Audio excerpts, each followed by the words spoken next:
हमारे जो सुल्तानगंज नगर परिषद के नगरवासी हैं सबों को 75वीं गणतंत्र दिवस की हार्दिक बधाई शुभकामनाएं मैं देता हूं। और 15 अगस्त 1947 को तो हमारा देश आज़ाद हुआ था, लेकिन 26 जनवरी 1950 को जो हमारा संविधान लागू हुआ, संपूर्ण आज़ादी उसी दिन से हम लोगों को मिली, पूरे राष्ट्रवासी को मिली। और क्या कार्यक्रम सम्मानित किया गया आज नगर परिषद? आज नगर परिषद कार्यालय में झंडोत्तोलन के बाद, चूँकि झंडोत्तोलन में हमारे नगर के माननीय विधायक श्री ललित बाबू, हमारे कार्यपालक पदाधिकारी प्रफुल्ल बाबू, हमारे BDO sir, CEO sir, SSO sir, साथ में हमारे जितने भी नगर परिषद के माननीय पार्षद और शहर के जितने भी हमारे नगरवासी गणमान्य लोग थे, सभी के उपस्थिति में झंडोत्तोलन का कार्यक्रम हुआ। और हमारे यहाँ जो हमारे सफाई कर्मी, जो हमारी रीढ़ है, सुल्तानगंज नगर परिषद की पहचान है, स्वच्छता वीर को हम लोगों ने माननीय विधायक जी के द्वारा BDO sir, CEO sir, EO sir के द्वारा जो है उनको सम्मानित करने का कार्य भी आज किया। आज गणतंत्र दिवस पर जो है मुख्यमंत्री के द्वारा जो है विधायक, स्थानीय विधायक को बड़ी सौगात दिया है, गंगा रिफर फंड बनेगा। अब देखिए, ये हमारे शहर के लिए बड़ी उपलब्धि की बात रही, क्योंकि हमारे नगर क्षेत्र के ही हमारे माननीय विधायक जी हैं और उनके द्वारा लगभग जो है पूरे विधानसभा क्षेत्र के लिए सराहनीय कार्य किया जा रहा है। खास करके उनका काफ़ी सहयोग शहर के विकास पर भी उन्होंने काफ़ी कुछ दिया। नगर परिषद के सामान्य बोर्ड के बैठक में विधायक जी के द्वारा जो 2 प्रस्ताव दिया गया, उस 2 प्रस्ताव में एक प्रस्ताव जो है जगन्नाथ नगरी को रिवर फ्रंट देने की भी बात उनके द्वारा कही गई थी। आज इस गणतंत्र दिवस के उपलक्ष्य में उन्होंने बताया कि कल माननीय मुख्यमंत्री के साथ वो बैठक में थे और यह सौगात कल ही माननीय मुख्यमंत्री के द्वारा सुल्तानगंज को मिली और आज माननीय विधायक जी के द्वारा यह बताया गया कि उनके द्वारा यह प्रस्ताव जो है पास हो गया।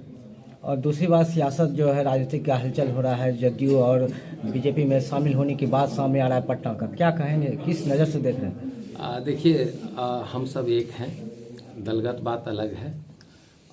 2005 में जो एनडीए की सरकार बनी थी, वो बड़ी मजबूती से भारतीय जनता पार्टी और जदयू की सरकार, जिसके साक्षी पूरे प्रदेशवासी हैं, उस वक्त का जो माहौल था, वो माहौल ये था कि अपराधी जो है पूरा प्रदेश छोड़ के भाग गए थे। बड़े बड़े नेता जो अपने आप को बाहुबली समझते थे, वो दिल्ली में रह रहे थे और नीतीश जी की सरकार ने, जो एनडीए की सरकार रही, अच्छे अच्छे अपराधियों का छक्का छुड़ा दिया। गिनती में नहीं बता पाऊंगा, कुछ तो जेल गया, कुछ जेल में ही रह गए। जो हमारे बिहार की विधि व्यवस्था गिरी, तो इस विधि व्यवस्था गिरने की जो प्रक्रिया रही, वो हमारे माननीय मुख्यमंत्री कभी बर्दाश्त नहीं किए। चूँकि मुख्यमंत्री हमारे जो नीतीश कुमार जी हैं, उनका एक मैंडेट रहा है और इसी मैंडेट के तहत प्रदेश की जनता उनको लगातार चौथी बार चुनने का कार्य किया है। क्या लगता है कि दोनों में तालमेल होने की बात क्या? अरे एक थे, एक ही रहेंगे। स्वागत है। ये बात हम रोज पूछ ले रहे बच रहा है जदयू और भाजपा का शामिल होने की बात, क्या किस नज़र से देख रहे हैं वार्ड पार्षद विभूति? ऐसा लग रहा है कि बीजेपी अपने आप को कमज़ोर महसूस कर रही है, इसलिए उनको नीतीश कुमार की ज़रूरत महसूस हो रही है और ये साबित करता है कि महागठबंधन काफ़ी मजबूती से खड़ा है। नवीन जी, 75वें गणतंत्र दिवस की शहरवासियों को हार्दिक शुभकामनाएं हैं। और सियासी हलचल जो मच रही है भाजपा जदयू में तालमेल का, क्या कहेंगे? हम लोग तो भारतीय जनता पार्टी के कार्यकर्ता हैं। प्रदेश नेतृत्व और केंद्रीय नेतृत्व का जो निर्णय होगा, हम लोग उनके साथ हैं। जहां तक मेरा व्यक्तिगत राय है, न हमारा सांसद है यहाँ से, न विधायक, इसीलिए हम तो चाहेंगे ही, सुल्तान ये चाह रही है कि हम लोग बिहार में अकेले संघर्ष करें। 75वें गणतंत्र दिवस की समस्त नगरवासियों के साथ साथ समस्त देशवासियों को बहुत बहुत बधाई।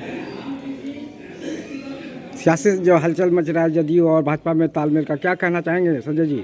यह तो बहुत खुशी की बात है, क्योंकि हम लोग एनडीए की तरफ से दोनों साथ साथ मिलकर लड़े थे और संपूर्ण बिहार वासियों का जनमत भी हमारे पक्ष में आया था। आज हमारे माननीय मुख्यमंत्री जी को सद्बुद्धि आया है और तो यह अच्छी बात है। हम उनका स्वागत करते हैं और बिहार को एक विकसित राज्य बनाने में हमारे केंद्र सरकार का भी भरपूर सहयोग रहेगा। हम चाहते हैं कि जो जनता ने, जनमानस ने हमें मत दे करके भाजपा और जदयू की सरकार को इस राज्य में चुना था, वह कायम रहे और बिहार नित्य नई ऊंचाइयों पर आगे बढ़े।